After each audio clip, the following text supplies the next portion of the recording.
Testing 1, 2.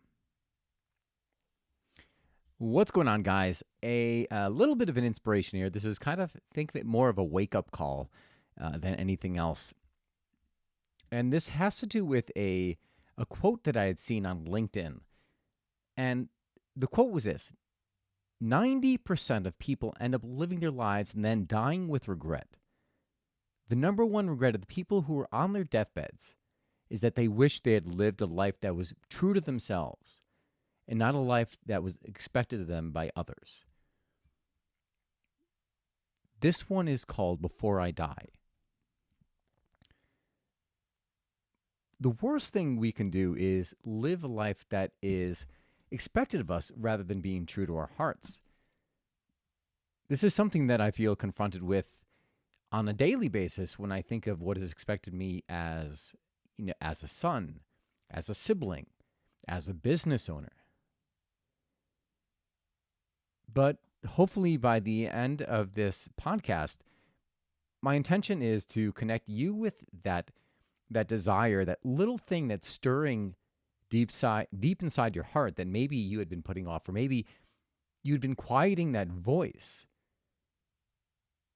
But the intention is to let it out, to let it grow.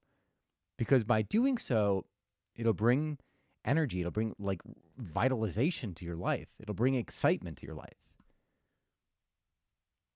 So let's start with a few questions. Who is it that you have to be in your everyday life? When we think of roles that we play in our lives,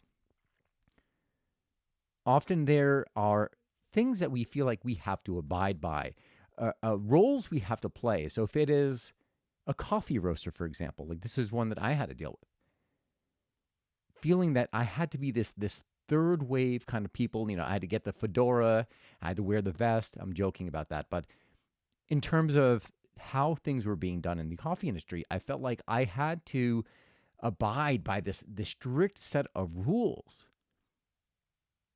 And again, this is just something that I was making up in my own mind. But how often do you do that, right? How often do you have these things swirling around about who you have to be, what you have to do, how you have to act, that it literally is just in your mind? No one is making up this conduct except for yourself. So what are the roles that you play in your life? Secondly, what does that role look like? How do you have to act? And then once we've established that role in the persona that you have to play, what do you want? Like, how do you want to live your life? What are the roles you wish you played? Because this is where the true power lies. And getting into those roles, I'm going to get into this. We're going to talk more about some of the experiences you want to have. Again, one of the main reasons I come on here every single day, almost every day, is to connect you with those desires you have deep inside you, to get you to live the fullest expression of your life with the understanding that not every day is taken for granted, or not every day is guaranteed. You can die at any moment. That is scary, but at the same time, it is a blessing because it lets you awake to the fact that now is all you have. So if you want something, do it now. There are a lot of desires I have with regard to living my life. One of those things that comes up fairly frequently is the desire to live abroad. In 2006, I went to Rome, Italy. It was the first time I lived outside of the country for an extended period of time. To give you a little bit of the backstory, prior to that, I was dating a girl for about 6 years. I was in college. I didn't want to leave and go away to school because I didn't want to rock the boat. I wanted to avoid the argument. I could, just the thought of bringing it up, I was like, no, forget it. It's not worth it. But it was worth it. But as life would have it, everything for a reason. I didn't end up going away to school. I ended up commuting my last year up to Yukon Stores, spending the entire time in Stanford, pretty much, dating my girlfriend. Post-college, right after I graduated, I went to Europe for about a month. traveled around to 11 countries. I got to taste a lot of different countries, going an inch deep and a mile wide. When I got back, my girlfriend at the time said that she wanted to travel, but this time she went away for 3 months. A little jealous because I wanted to have that experience. I wanted to know, what is it like to be independent, to be in a place where you don't know anybody, everything is new. Inspired by that, I said, all right, well, I'm going to book Rome, Italy. We got in a little bit of a tiff after that, because she's like, well, you're not going to book it. And that argument was just some of the things that were brewing for a while. I knew that I was starting to resent, right? I knew, like, even though we had been together for 6 years, I felt like I didn't even know who she was. I couldn't even tell you her favorite food. And it wasn't because I didn't know, it was because my mind was just blocking it out, because I was building up so much resentment that I just didn't even want to think about it. And what was the resentment? The resentment was not being true to myself, not stating what it is that I wanted for the relationship and for my life. A major point of this is that everyone is going to have their opinion. Everyone's going to have a plan for your life, but it is not their life. So I ended up saying, all right, well, you don't think I will? All right, I'll prove you. I literally went online, booked the ticket to Rome, Italy, and I was like, I'm going to Italy. And that was the straw that broke the camel's back. She broke up with me, but it was coming. It was destined to come very, very shortly. Like, that entire time period was a very rocky point for the relationship. In Italy, I felt alone. I think I've mentioned this before on podcasts. I had a room of like 20 girls or something like that in my class. While it's every straight man's dream, the only thing that I really wanted was a friend. I wanted someone who I could have like camaraderie with, that I could go out, be stupid. That stupidity in a friend came with my friend Lucas, which you could lock us up literally in a room and we would find a way to have a good time. He's still one of my best friends and someone that I respect and admire because of our very different personalities. But while I was in Italy, there was the desire to move. I wanted to experience living in Rome, Italy for an extended period of time, to learn the language, to just try it on, to see if it would fit. And also to get out of like try a different lifestyle. I went to the government center. I brought my papers and everything else, and they were trying to look. It's funny, in Italy, while we had everything on computer, they brought out a file like, well, where's your grandfather from? I'm like, Minturno. They literally brought out a file and we're flicking through records. I don't know if it's like death or birth, and like trying to find his record. And they're like, you know what? This might be easier if you just go back to the United States and do it. I did that. It took me 3 years to finally get my citizenship. And that by that time, I started my business and I was like, well, I don't know if this is the right time. But it's funny how the things that you desire, the things that are stirring inside of you, don't leave, right? They just sit there, and they pop up every now and then saying, hello, here I am. Remember me? Every 3 years, I would look back and be like, you know what? I should have done it then, because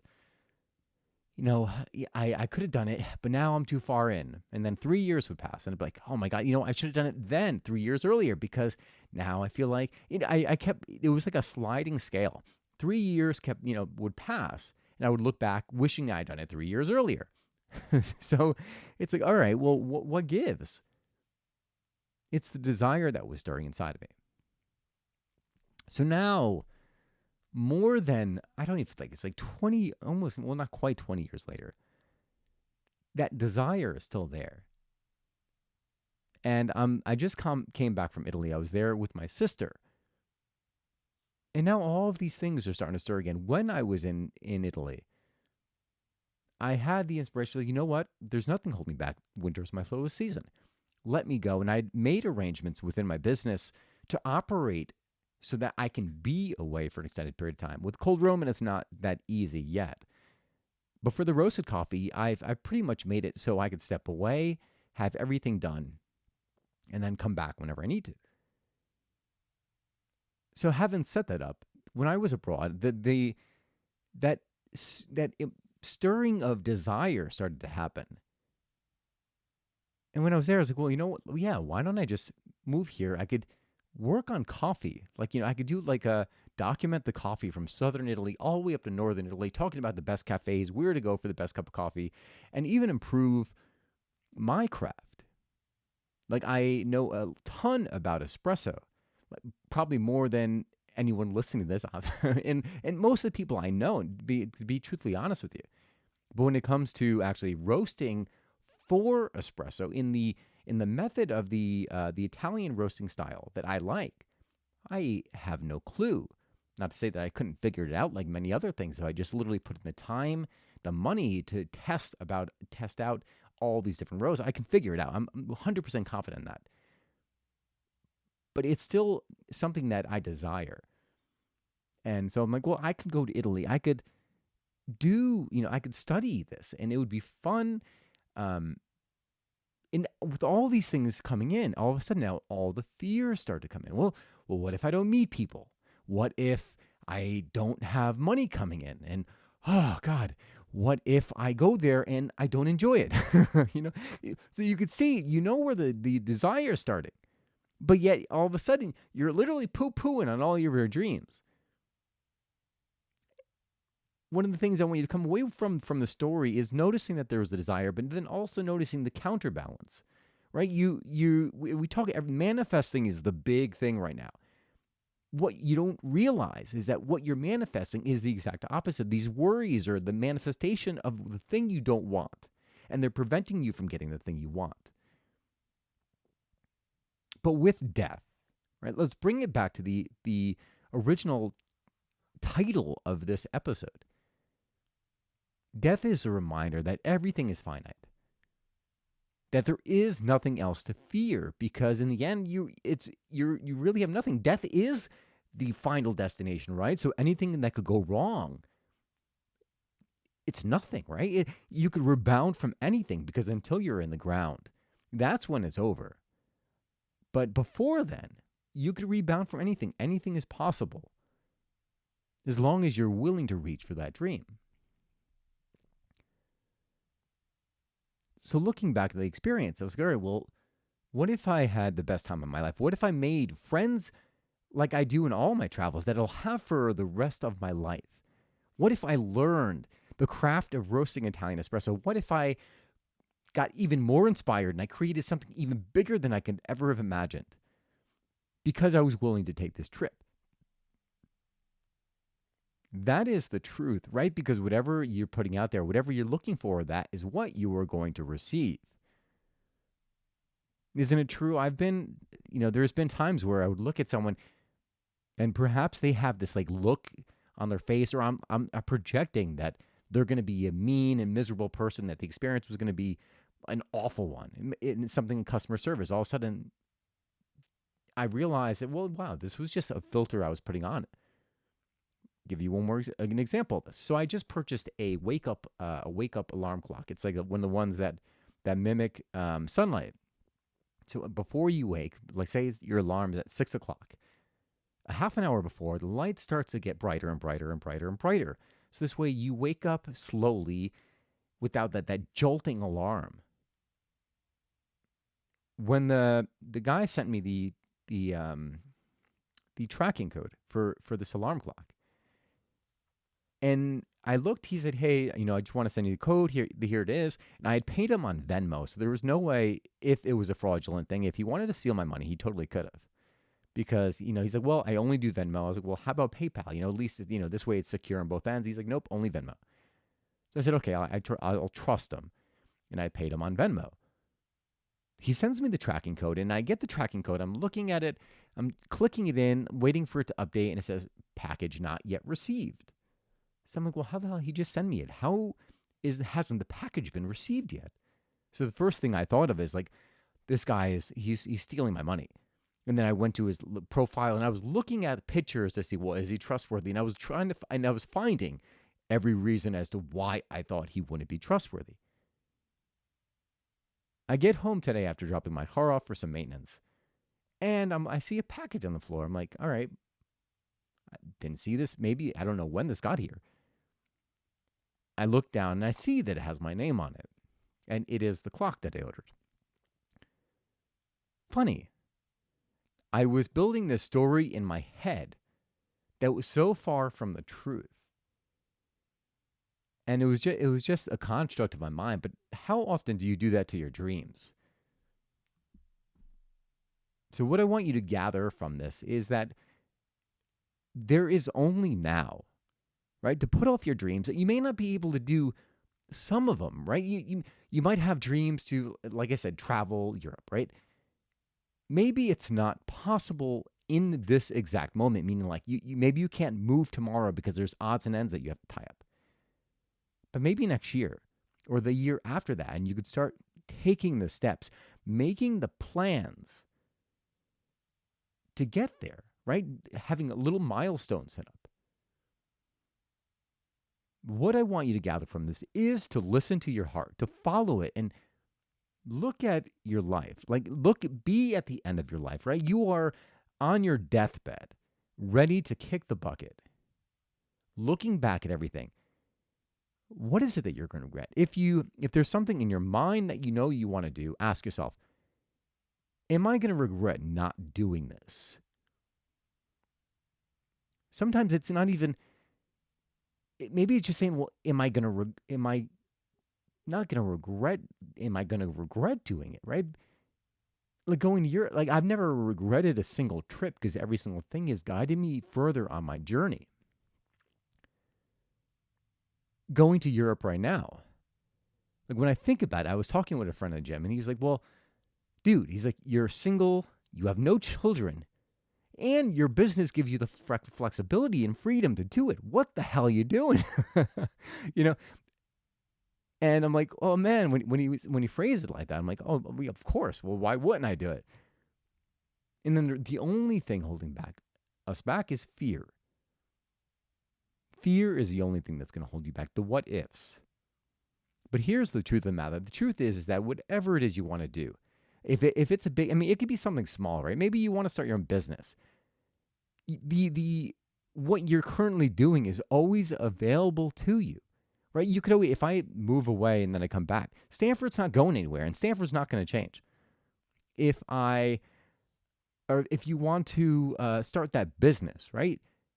The role that you're in, if you want to come back to it, right? Say you work in a hospital as a nurse. I don't even know.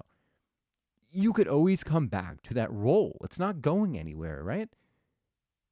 But the cost of putting off your dream is at the cost of your emotional well-being. It's at the cost of you feeling excited and passionate about the life you're living. It's at the cost of being true to yourself. That is what I want you to come away with. It's about being true to yourself. It's about experiencing and enjoying the journey that you're on as much as possible because it's your journey. Honor that and be true to yourself. Let's go back to the questions at the beginning just to make it fresh in your mind. What are the roles that you play? What roles do you have in life? It could be a parent. It could be a student. It could be a CEO, whatever it may be. What is the requirement for that role? Said differently, what are the personality traits? Who do you have to be in that role? Because sometimes you feel stifled in a role because you have to behave a certain way. Well, I want you to know that it's pretty much bullshit. It's all in your mind. It's what you're saying that you have to believe or that you have to behave. Third, what do you want? Right? What roles do you want to play? What experiences do you want to have?